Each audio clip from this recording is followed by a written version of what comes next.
no scuba dive shops around that I hand charge this. Or go out and buy a compressor for about $2,500 bucks.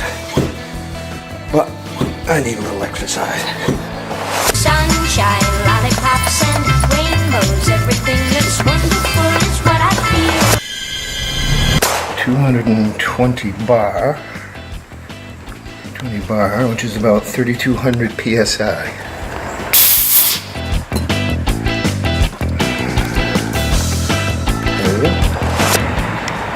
Some pellets.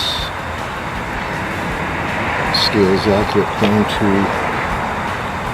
1/100th of a grain.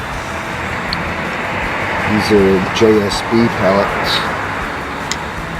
And the other thing I look for is misshapen pellets. If you look at this, the skirt is just a tiny bit malformed. Just a little bit. Back to the lock with you, Nessie.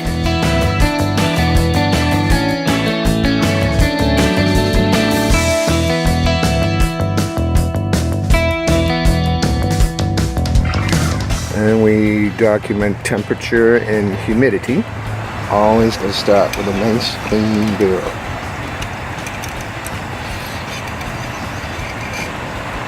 This is a rifle scope to end all rifle scopes. This is a Nikon Sterling Diamond 10 by 50 by 60 millimeter objective lens, up to 50 power. The scope is a 4mm dot reticle. I've installed a bubble level on the scope itself, as well as on my parallax wheel. I've documented all known distances. On the rifle itself, it has a carbon fiber tank. This is charged up to 220 bar, which is about 3,200 psi. It's like a small scuba tank. And we've built a remote trigger system out of old microphone stands and mic clips. So now you can trigger the rifle without any human contamination, to see just exactly what this rifle can do. This is my weather vane that I built. It's incredibly sensitive. It'll tell you just exactly which way any breeze is going here. And the pivot point, I've used a sheetrock screw on top of a penny that I've epoxied onto a lighting stand. This is actually the second version. The first version I did, the balance point was too far aft and it was just too sensitive. In a 3-mile-an-hour wind, the thing was just imploding. This works perfectly. So this is my 50-yard post here.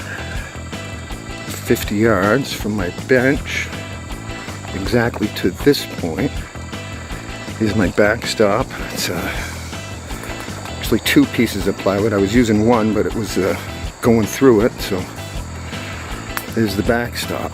And depending upon the time of day, I have 2 pin spot lights here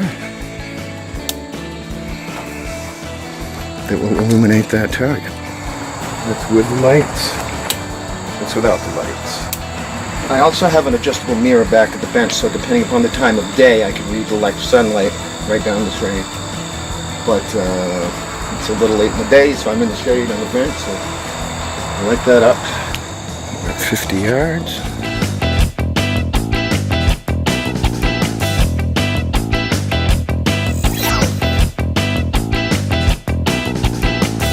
So I have the rifle zeroed at max power at 50 yards, so then I'm working backwards from there.